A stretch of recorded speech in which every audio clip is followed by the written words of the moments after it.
Everyone, welcome back to CSCN IT tutorial for you. ఈరోజు video topic అయితే మీరు తమ్నెల్లో చూసే ఉంటారు కదా, how to measure the codes using big O notation. అసలు కోడ్ని ఎలా మెజర్ చేస్తాం బిగ్ ఓ నొటేషన్ యూజ్ చేసుకొని అనేది ఈ వీడియోలో చూద్దాం. టాపిక్లోకి వెళ్ళే ముందు మీరు కనుక నా ఛానల్ని ఫస్ట్ టైం చూసినట్లయితే ఛానల్ని సబ్స్క్రైబ్ చేసుకోండి, వీడియోస్ని లైక్ చేయండి, అందరికీ షేర్ చేయండి.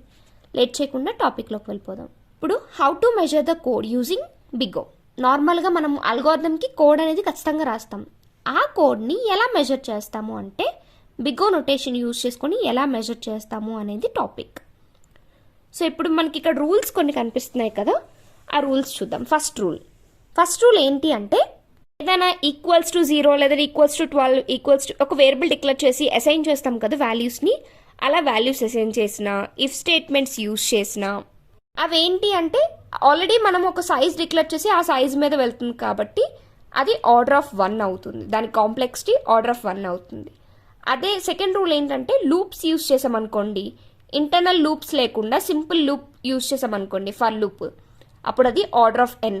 ఎప్పుడైనా గుర్తుపెట్టుకోండి, లూప్ యూజ్ చేస్తే ఆర్డర్ ఆఫ్ n అనమాట. సింపుల్గా ఒక్కొక్క వాల్యూని చెక్ చేసుకుంటూ వెళ్తే ఆర్డర్ ఆఫ్ 1 అవుతుంది. కొన్నిసార్లు మనం లూప్ లోపల లూప్ యూజ్ చేస్తూ ఉంటాం, నెస్టెడ్ లూప్ ఉంటాం. సో ఈ నెస్టెడ్ లూప్స్ యూజ్ చేసినప్పుడు ఏంటంటే ఎట్ ఏ టైం 2 ఎలిమెంట్స్ని యాక్సెస్ చేసుకుంటూ ఉంటాం. సో అక్కడ ఏమవుతుంది అంటే అది క్వాడ్రాటిక్ టైం కాంప్లెక్సిటీ అవుతుంది. క్వాడ్రాటిక్ టైం కాంప్లెక్సిటీ అని ఎప్పుడు చెప్పుకున్నాము అంటే ఆర్డర్ ఆఫ్ n², ఇలా అనమాట.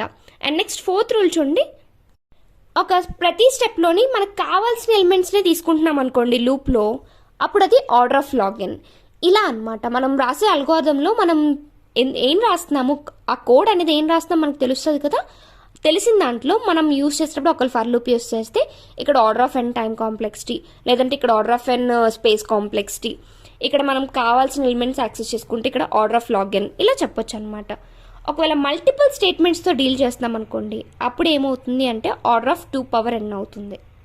ఇవి మెయిన్ రూల్స్. ఇప్పుడు ఒక ప్రోగ్రామ్ చూసుకొని మీకు డిస్కస్ చేద్దాం. ఒక ప్రోగ్రామ్ తీసుకొని ఇదే స్టెప్స్ని ఒక ప్రోగ్రామ్ తీసుకొని చూద్దాం. So define find biggest number అన్నాం, ఒక సింపుల్ యారెన్ డిక్లేర్ చేసుకున్నాం. Biggest number equals to sample of 0 అన్నాం. ఇక్కడ ఏం చేస్తున్నాము, ఈక్వల్స్ టు యూజ్ చేసాం అంటే వాల్యూని అసైన్ చేసాం. వాల్యూ అసైన్ చేస్తున్నాము అంటే అక్కడ ఏమవుతుంది అంటే ఆర్డర్ ఆఫ్ 1. సో ఫస్ట్ స్టెప్లో ఆర్డర్ ఆఫ్ 1 ఎందుకు యూజ్ చేసాం అర్థమైంది. Next for index in range of 1 to length of sample అరే. శాంపుల్ అరే లెంత్ ఎంత ఉందో అంత కావాలంట మనకి. సో ఇప్పుడు ఎంత మొత్తం అన్ని ఎలిమెంట్స్ యారే లెంత్ ఎంత ఉంటే అన్ని ఎలిమెంట్స్ కావాలి అంటే ఒక్కొక్క ఎలిమెంట్ చెక్ చేసుకుంటూ వెళ్తున్నాం. ఫర్ లూప్ యూజ్ చేసాం అంటే ఏంటి అంటే ఆర్డర్ ఆఫ్ n, దాని టైం కాంప్లెక్సిటీ.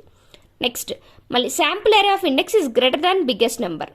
ఇదేంటి అంటే ఖచ్చితంగా బిగ్గెస్ట్ నెంబర్కి గ్రేటర్ దాన్ ఉండాలి అంటే ఇది కూడా అసైన్ లాంటిదే అంటే order of 1. Biggest number equals to sample area of index, మళ్ళీ ఇది ఈక్వల్స్ టు అని అసైన్ చేసాం, ఇది ఆర్డర్ ఆఫ్ n. బిగ్గెస్ట్ నెంబర్ని ప్రతిసారి ప్రింట్ చేస్తాం ఆర్డర్ ఆఫ్ n, ఇలా అనమాట. Order of 1, order of n, order of n log n, ఇలాంటివి ఎందుకు యూజ్ చేస్తున్నామో మీకు అర్థమై ఉంటుంది కదా.